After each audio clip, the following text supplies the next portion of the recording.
Hello everyone, I'm Professor Geek. Welcome back to the channel, and welcome to another writing video. I made one of these last week, maybe a couple weeks ago, and it got a pretty good response. It wasn't one of the, viral videos or anything like that, but the people who responded seemed to really appreciate it, or it sparked some conversation and everything like that. So I thought I'd make another one. I'll put a link to that last writing video in the top right-hand corner there. And that was all about the plight of writers today, the problems of breaking into the industry today, and the things that you can do to to overcome them and all that kind of stuff. So today I wanted to talk, or tonight as it is, you can see, I wanted to talk about, there's a step in writing that it kind of happens naturally, but if you know that you need to take this step as you're starting out, you'll get through it faster, and you'll get through it more efficiently, and you'll come out of it, in a better place, knowing better, getting to know yourself better. But that's the step of getting to know yourself as a writer. You already know your taste. You already know the ideas that you have. I mean, hopefully you've been having these ideas. That's the thing that is spurring you on to be a writer and to write it all down. And that's good. That's great. And that's something that you cultivate taste as you live through life. But, your themes, the things that are important to you, that's just you. That's the stuff that, is already there, and it's already going to be great, once you get the writing in tow. But to know what kind of a writer you are, to know, are you the kind of person that needs a lot of pre-writing? Are you a pre-writer? And by pre-writing, I mean taking notes, copious notes sometimes, if you're writing something that demands a bit of world building. I know some people who, whether they're writing fantasy fiction or historical fiction or anything, they'll start their writing process for a book by coming up with just massive files of this is what this character's background is, and this is what this city's background is, and so forth. And they do all that research work, and that helps them. That helps them when it comes time to actually write the narrative. They've got all of the ephemeral stuff, or peripheral stuff rather. They've got all that taken care of, so they don't need to stop. If they come to a sticking point, like, I've got to, what should this character's uncle be named or something? I don't know, whatever. That helps them. And that's okay, and that's fine. If you're the kind of writer that does that, then don't let anybody shame you for that. Some people will try and shame you and say, oh, you're just procrastinating, writing the story. That's the other thing about this, is that a lot of people who are skilled writers, and they've made it and they're successful on their own, sometimes they tend to think that their way, the way they made it, is the only way to make it. And they try and tell people that you need to do X, Y, and Z because it worked for them. And that's great that it worked for them. But writing, as much as it is a craft, it is something that needs to be learned. It's also an intensely personal process. It is an art as well. So it's an expression. And the way you express those things, a lot of that's going to come from your own temperament, your own life experiences, and your own, just how you do things. So if you are somebody that could benefit from a lot of pre-writing, that's great. Creating files, coming up with all of that stuff, just taking some notes, or outlining. And outlining is a big thing that people try and shame you for if you don't do, but it helps a lot of people. And even if you're not an outliner, it would help to at least have the experience, a few times of outlining. I'm not an outliner at all. It kills the fun of writing for me. It really does. I feel like if I outline a story, I feel like I've already told the story. It's already there on paper, at least in outline form, and it's just kind of the fun of writing it is gone then. So I don't outline my stuff. A lot of people would just, how can you say you're a writer if you don't outline or whatever. So outlining is something. If you're a very organized person, then that's a tool that you could use, in terms of pre-writing. So are you somebody that gives a lot of thought to pre-writing? Another aspect of pre-writing, and everybody needs to give some weight to pre-writing, but sometimes if you're like me, it's just thinking about the story. I'll spend a long time, just hours or days or weeks, just depending on what my schedule in life is like at that point. But I'll just think about this story and kind of think it through. There are things that I just need to spend some time with quietly with this story, or with these characters, or with this idea, or whatever, before I can really start to write it in any kind of linear fashion, in any kind of narrative form. And that's pre-writing.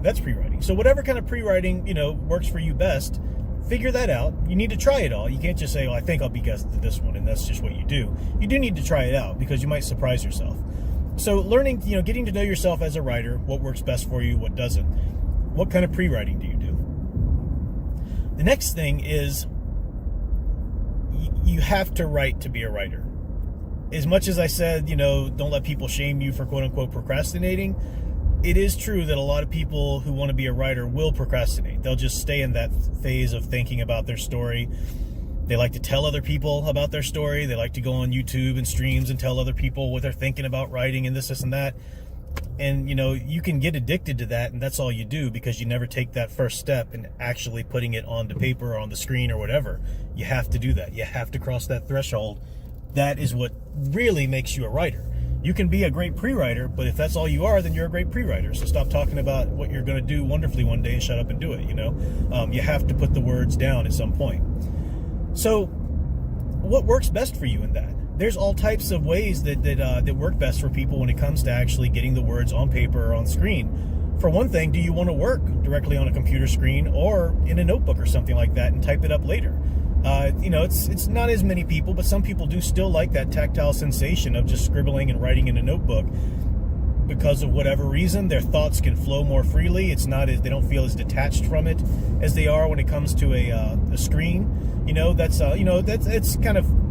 That's more of an older school kind of thing to do. A lot of older people still do that, but there are young people that still rise up and find that that's more beneficial to them. So try that out. Try that out. Does that help you? Or are you like me and you need the screen? You need to be able to copy and paste and move things and click the synonym function, and whatnot, and just immediately edit, while you're going along and stuff like that. So that's another thing you need to know about yourself. Now, sometimes the answers to these questions will relate to each other because, like I said, I'm not an outliner. I can't outline. Because I don't outline, I have to accept that I'm going to have to do a lot of revision. Now, everybody has to do revision when it comes to writing. But if you don't spend the time pre-writing and outlining and really organizing things carefully, well, then it just stands to reason that you're going to have to do a lot more of that on the back end. Going back into the draft, really spending a lot of time rewriting things, reworking, rethinking about it. So there's a trade-off there. And everybody does that no matter what. And I'm a rare writer. I've only met a few other people who are published and successful writers who do this like I do. But those people are really successful, so I don't feel like such a freak. I can't. Some people will say you just need to write it all out. Get your whole idea out. Don't think about it. Don't worry about going back and fixing anything. It's important. It's really important to get the whole idea out. Get the whole story out on paper. Just say you finished it. That's a big milestone. Then you can go back and work on it. Now, again, people will swear by this, but that just works if that's your kind of temperament. That does not work for everybody.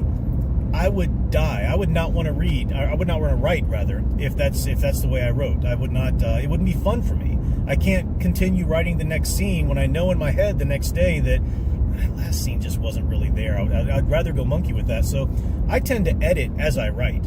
That doesn't mean that I don't have to go back in the end and do all the revision and stuff still. But that's just me and my writing style. That's what makes it fun for me. That's what makes it interesting and keeps me going, is to come to the paper, the screen rather, every day and go back and fix some of the things I wrote the last day. Go back and fix some of that first and just make sure I'm still, that's just how I work. Some people, it would drive them crazy to do that.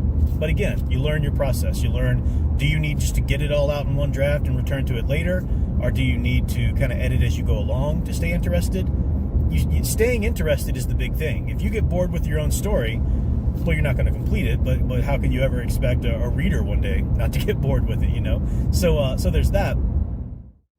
People will also tell you sometimes that just work on one story and finish that story first. Stop, you can't just start a bunch of different things and then, you don't end up finishing any of them. Well, on some level, that there's wisdom in that, but I can't. That's not how I write. I have to have 3 or 4 different projects going at the same time, and then whatever day, if I'm in the mood to write on this one this day or whatever, that's how my brain works. If I just restricted myself to one project, I wouldn't finish it as quickly, and when I did eventually finish it, a lot of it would be really half-hearted because I'm not really pouring my heart and soul into it because my interest wasn't there on those days that I didn't want to write that story. I wanted to write something else. So, other people, though, they would go crazy having their, too many fires going at the same time. And other people need to have just the one project. So, figure out where you stand in that. And the last thing I'll say in this video is in terms of when you write. I cannot tell you how many times I've groaned by hearing some other writing professor or author, stand up and say, you have got to get up early in the morning and write. That is the golden time. If you don't do that, if you can't make yourself get up 2 hours early, then you don't want to be a writer, and blah, blah, blah. I just wish all these people would shut the hell up. People have different times of the day when they are more creative, when they are more alert. And good for you, Grandpa, that you got up at 3 a.m. and I just wrote before my wife got up or whatever. Good for you that works. Good for you that you're a single mother and you can do that before the kids demand things of you. That's great. But that's not how everybody works. It sure as hell is not how I work. Mornings, nothing good comes from the mornings from me. I am a night owl all the way. And nighttime is when I come alive, when my creativity really sparks. So I'm a night person. I write at night. Figure out what the best time of day for you to write is, and then try to carve out some of that time every day. But, and this is the last thing that I'll say, ending on this thing about, when do you write, don't beat yourself up if you can't write every day. Because there are people who will say, if you're not writing every day, then you might as well just quit. Because, no. You do have to write every day. But writing is not always putting words on a screen or putting words on a paper. Like I just said, there's a pre-writing stage for a lot of people that's just thinking about something. I'll go a week and a half sometimes, just really mulling over things, just thinking about a story. Maybe I'll go back and do a little edits on another idea or something like that. But when it comes to a new story, I won't do anything to it or go to the next chapter or the next stage unless I've really spent a lot of time thinking about it. And life and your schedule will have a lot of bearing on that as well. If you get busy and you just can't write or whatever, don't let people shame you into not being a writer just because you're not militantly carving out 3 hours of your day every day to sit in your designated writing area and whatever. That's great for people that works for, but it doesn't always have to be the case. So that's where I'll leave this video. Getting to know yourself as a writer. Those are three basic points there I made. I'll make some more of these, and feel free to leave your experiences in the chat. What kind of writer are you? What kind of times of the day do you do a lot of pre-writing? Do you tend to rely more on the back end of revision? Do you edit as you write, or do you need to get the whole draft out? Let me know those things, and tell other people. It's a good little community area to find out what works for others as well. So that's all for now. Getting a bit dark. I'm losing light anyway. But do check out my own campaign, Tales from the Stacks. I just made some really cool announcements about that. It's successful, in demand on Indiegogo, and that's going to be fulfilled this fall. So check out that stream as well. I'll place the link up in the top right-hand corner giving the announcements. And until next time, keep enjoying and digging deeper into the hero stories you love. Thanks for watching.